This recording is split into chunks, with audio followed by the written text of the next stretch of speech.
What's up, YouTubers? It's your girl Shan from EV and Chill, and if you are in the market for an electric truck, there is one big question everyone is asking. Are you going to go with the Rivian R1T or the Tesla Cybertruck? Well, I've owned both of them, driven them daily, lived through family life, and today I'm going to share with you my complete honest review on both of them. No sponsorships, I'm just going to spit the truth. But right now, y'all, it is a little bit windy and it's a little chilly. So let's take this inside the cab here. Also, we've got some new mics coming in, so hopefully things should be sounding a little bit better soon. Woo woo! Okay, y'all, it is so much better inside this truck. I am not made for winter. This right here is my petition for my husband to move me down south. I belong in Florida. Okay, back to the trucks. So rewind. It all started back in like November 2019. Do you remember when Tesla unveiled the Cybertruck? Y'all, it blew my mind. It was angular, futuristic. I knew I had to have one. So a month later in December, I put a deposit down. Then fast forward, 2020 rolls around. The Rivian R1T, it really catches my eye. It looks premium, it looked capable. Honestly, it looked just awesome. So I had to put a deposit down on that one too. But full transparency here, y'all, the Cybertruck was always my end game. That's the one I knew that I wanted. And of course, as you're probably aware, delays kept happening again and again. A lot of them. So by 2022, Rivian reached out and they said, hey, it's time to configure your truck. And I said, say less, I am so there. So we ordered this gorgeous Rivian blue truck. It had the Ocean Coast interior. Honestly, I think it was like one of the very first Ocean Coast builds that were delivered. So that was really exciting. And y'all, we like decked this thing out too. Like we had the off-road package added. We did the crossbars, the traction boards, all the adventure goodies we packed into this truck. And we drove that R1T daily for about 2.5 years. Then January 2025, it's like almost a year ago now, we sold the Rivian, and that's when we took delivery of the Cybertruck. So after living with both trucks and packing on some serious real-world miles, which one is better? Okay, spoiler alert, a lot of it is going to depend on your needs, but for our growing family, there was one that pulled way ahead. And I'll share with you my final verdict at the end, so you're going to want to stick around for that. But before we get to the final verdict, we're going to break it down by categories that meant the most for our family. So for us, that meant price, size, build quality, service, tech, even just day-to-day livability. I'm going to skip over like the spec sheets and the drag races. There are tons of other videos you can find on like 0 to 60 and towing. Right now, I'm just going to focus on pure EV ownership. Okay, so before we dive in too deep, pause, you know what I gotta say, hit that subscribe button, turn on your notifications, and give this video a thumbs up. Now let's go. Now the first category we're gonna talk about is a pretty big one for most people, and that would be price. So let's break it down how Tesla does it and how Rivian does it. Okay, Tesla keeps the Cybertruck pretty straightforward. There are two main trim levels. You've got the dual motor all-wheel drive like ours, and that starts at $79,900. You get 0 to 60 in 4.1 seconds and about 325 miles of range. Not too bad. Okay, if we step it up to the next level, we're talking the tri-motor Cyber Beast. That is around 114K, and it goes 0 to 60 in 2.6 seconds and has a range of around 320 miles. These numbers are like pretty impressive, y'all. Okay, but that's it. Clean and simple, very straightforward on how they break it down. Rivian, on the other hand, is slightly more complicated because they have multiple configurations.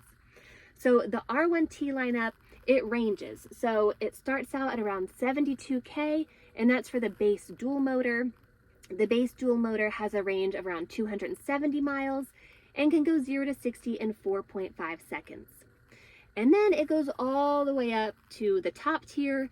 So we're talking 115K for the quad motor, which maxes out at a range of 374 miles and can go 0 to 60 in 2.5 seconds. Okay, pause for just a second. Quick timeout. Can we just appreciate those acceleration numbers? Y'all, these are trucks and they are hitting Bugatti territory in the 0 to 60 category. That is like wild. That's mind-blowing to me. But okay, rewind back to trucks. Let's talk about the prices. Now, again, just comparing the prices, honestly, they're remarkably similar. You can spend roughly the same amount on either truck, and you're going to get comparable performance and range just depending on how you spec it. Rivian, of course, like I said, they offer more granular options. Tesla, they just keep it simple and straightforward. So for us, price-wise, I would kind of call this a wash. We're going to make price a tie on the vehicles. Now, let's dive in a little bit deeper because this is where things really start to diverge. Okay, y'all, the next category we're going to talk about is one of my favorites. It's size. Now, I don't care what your ex-girlfriend told you, size matters. We all know it. Okay, obviously, I'm talking about the trucks. Get your mind out of the gutter. The trucks, yes. So the Rivian, if we were to take that and compare it to another vehicle, so the Rivian is more of like a mid-size truck, right? That's more comparable to like a Ford Ranger. Whereas the Cybertruck is a full-size truck, so that's going to be more comparable to an F-150. And right there alone, like that's a substantial difference. Okay, now like for real world context, when we had the Rivian, we had one 3-year-old. And the cabin was fine back then, but it filled up real quickly with like kids gear, right? Stroller, pack and play, snacks, toys, the million water bottles that they're constantly losing. Now the back seat, it did have some decent space, but it was already a little bit tight. It was decent, but it was tight. It wasn't a deal breaker early on, but as we added the second child, we realized that we were really outgrowing that vehicle. And don't forget about the bed. The bed in the Rivian is 4.5 feet.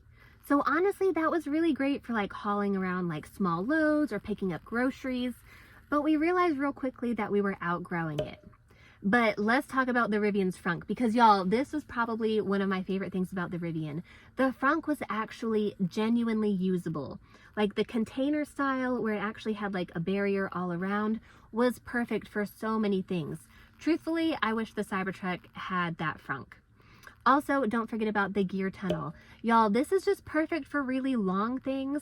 And honestly, like my kids just like playing in the gear tunnel. It was just really fun. Like what a unique thing to add to a truck. So Rivian definitely takes the cake when it comes to the frunk. Now let's compare the Cybertruck, which is a little bit bigger. Like we said, that's more of the full-size truck. And there's just space everywhere here. If I wanted to, I could put 3 rear-facing car seats back here and they will fit no problem. Throw some adults in the back. I can push these front seats all the way back and they still have plenty of leg room. This thing, it is wide, it's roomy. This 6-foot bed, I can be hauling around like massive pieces of furniture, Christmas tree stuff. Even my husband and I can do some activities in the bed of the truck with no problem finishing. There's just plenty of room back there. Okay, now let's talk frunk. And why don't we open it up since we're here? Come with me. It's still really windy out here, so I'm just gonna give you like a quick peek. But again, here is the frunk. Again, it's just kind of like this shelf style. So there's nothing really to like keep things like contained. So we have this net over here. We put some tools in here, a first aid kit, because you never know what's gonna happen. Okay, now let's go inside and I'm gonna give you my verdict on which one wins when it comes to size. Now, if you've watched my videos before, you do know that I might have a slight affinity towards things that are large and girthy. I said girthy. So it's probably no surprise that for us and our family, the Cybertruck wins when it comes to size. Honestly, it gives us more room than we could ever even need. It's been a huge upgrade for us. Now, that being said, I'm not knocking the Rivian in any way when it comes to size, because in this case, it really does depend on your wants and your needs. If you have a smaller crew, or maybe you're just a solo driver, maybe you're a dink, dual income, no kids, I'm jealous. Maybe you just want something that's easier to fit in tight parking spots, then the Rivian's mid-size footprint would be perfect for you. In that case, that would even be a plus. But for us, when it comes to size, we're gonna go with the Cybertruck. Next on our list, we have to talk about build quality. And I'm gonna split this up into 2 categories here because these are 2 very different stories. We're gonna talk about materials and let's talk about actual fit and finish. First up, let's talk about the Rivian. Okay, hands down, the Rivian had materials that were stunning. That Ocean Coast interior, it felt like a Range Rover. I'm talking beautiful wood dash, premium metals, soft seats. It looked and felt luxurious every time you got in and out of it. It was chef's kiss. Okay, that's the material side of it. Now we'll talk about the build quality. This is where being like an early Rivian owner kind of showed maybe some growing pains, we'll call it. Okay, we had squeaks, rattles, all sorts of noises happening everywhere, like suspension chatter over bumps, door handles were squeaking. I think I even have a clip of it when our door handle was squeaking. Let me see if I can like put a clip in so you can see what I'm talking about. And we had squeaking, even just rolling the windows down. We had noises coming out of the dash.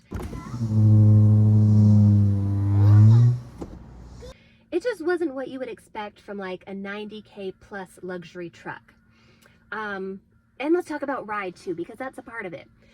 So the ride itself was really firm. Even on like the softest air suspension setting, like it was still firm.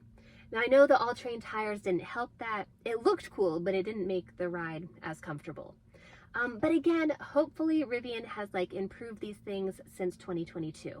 Now let's talk Cybertruck materials. And the Cybertruck is classic Tesla. I'm talking minimalistic, screen heavy. It's not plush, not fancy. There's no real wood, no premium stitching. But here's the thing, you guys. The build quality is there. It's excellent. We've had virtually zero squeaks and zero rattles. We did have one tiny piece of plastic that was making a noise here in the steering column, but my husband took a piece of double-sided tape and he fixed it in less than 20 seconds. That's it. And even after swapping to the all-terrain BFG KO3s, like this ride, it is still quieter and more comfortable than the Rivian was. Okay, so in this category, the Rivian wins on looking more premium, but the Cybertruck wins on living with it day to day. And so in this category, living with it day to day matters a little bit more to me, so I'm gonna give this win to the Cybertruck. We have to segue immediately into talking about service now, because squeaks lead to service. So in the 2.5 years that we owned the Rivian, we went to the service center 5 times, and we had their mobile service done twice. So some things were for like squeaks, suspension adjustments, HVAC noises, kind of normal early production stuff that you might expect. But Rivian's network was still growing at the time. And so when we lived in Rhode Island, our closest service center was in Boston, 2.5 hours away. Then we moved to Northern Virginia, and our closest service center was an hour away. A little bit better, but still a little bit of a trek. But the disappointing part was that fixes for even like seemingly minor things often took weeks. I think the final straw was when we brought it in, and it was a 5-week wait to get one of the rear heated seats fixed and a fan noise that was happening. Again, 5 weeks. We had to get the regional manager involved, and we were going back and forth, like they were shuttling us to Enterprise to get gas loaners, and at one point even the gas loaner broke down in our driveway. And of course that's not Rivian's fault that the gas loaner from Enterprise broke down, but it just kind of put like a damper on the whole EV vibe. It was a less desirable experience. Okay, but hopefully things have changed, like they're continuing to grow. Hopefully things are better. Okay, now let's talk about our experience with the Cybertruck. Okay, we've owned the Cybertruck for just about a year now, and we have brought it in for service twice. Okay, the first one was right after delivery, and we just needed to have like a minor door alignment done. The second time was for a tire rotation. That is it. That is the only service we've had done on this vehicle, which coming from the Rivian, like that's crazy. That's mind-blowing, considering we didn't have our Rivian sometimes for weeks at a time. Okay, but fair warning though, okay, the stock Pirellis that come on the Tesla Cybertruck, we wore through them very quickly. If you saw one of my last videos, like I just dropped over 2 Gs on the BFGs. So far we've been happy with them, but honestly it did suck having to replace tires not even owning this a full year yet. So that is a fair warning to you. And just so you have like some context as far as like where we're coming from, this is our 3rd Tesla that we've owned. And this one works pretty much just like the other ones. They're low maintenance, they rarely need attention. And here's a big deal, Tesla's service center. Okay, Tesla's service is just a massive, mature network. Now Rivian is catching up fast, they are growing. And with the R2 on the horizon, like I am super excited about that. We even have a deposit in on that one.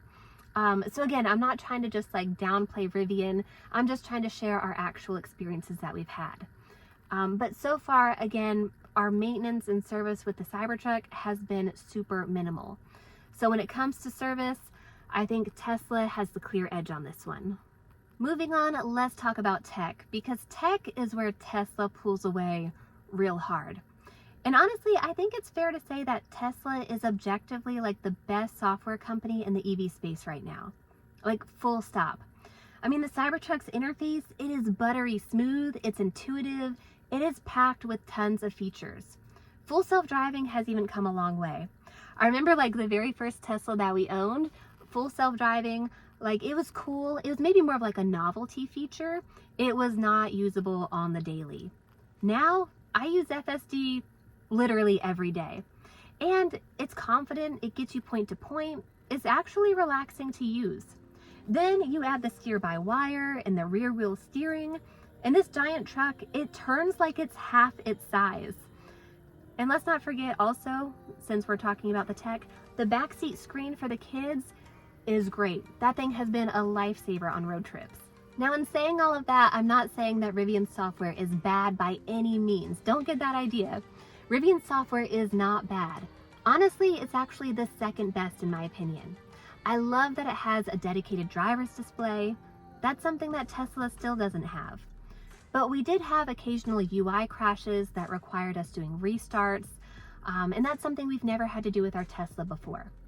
So there is a noticeable gap, but Rivian is still miles ahead of traditional automakers. And I think as they continue to progress, their tech is only going to get more advanced and continue to do better and better. And before we wrap things up, we have to talk about livability, and then we'll get to the final verdict. So what is it like to live with both vehicles every day?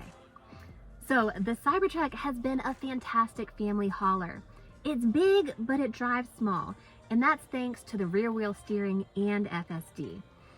Space is everywhere. We have space anywhere we need it to be, plus some. And don't forget about the exterior. The stainless steel body, y'all, that is underrated. Not joking. We've not had any door dings, any scratches. Like, yes, we have it wrapped, but that's more for looks than protection. Okay, yes, I know it's polarizing. I understand. It's definitely the thing that like turns the most people away. But once you get past the looks and you actually drive it, I find that most people are sold on it. Now to the Rivian. It looked premium, it drove okay, it felt like a proper adventure truck. I mean, honestly, we loved just loading it up with the crossbars, the bike racks, the traction boards. It just had this really cool like California overlander kind of vibe to it. Honestly, my husband, he still jokes he wished that we could have kept it as like our third just fun vehicle. Something he could go like off-roading in, or it would be perfect for him to like take hunting. That 4.5-foot bed would be perfect for game or whatever he's trying to shoot. Personally, that's not really my jam. But yeah, that would be perfect for him. And the gear tunnel, I mean, that was just a fun feature. Like, that's just really cool. Okay, but as a primary 2-car household with a growing family, the Cybertruck, it just fits our life better. Overall, it's got more space, it gives us fewer headaches, it has better tech, our ownership experience has just been easier overall. So the Rivian, it really did an amazing job filling the EV truck gap until the Cybertruck arrived. Now, if you want something mid-size, something premium looking, and you don't need a ton of space, then it'll serve you great, and that might be your jam. For us though, swapping to the Cybertruck was the right move, and we haven't had any regrets. Okay, that is it though. That is my take on Rivian versus Cybertruck. Drop it in the comments below. Are you Team Rivian or Team Cybertruck? I like to read all the comments, so be sure you say something. Also, again, don't forget, hit that like button and subscribe so you can catch more of me. But that's all I've got. Thanks for watching. Stay charged. We'll catch you next time.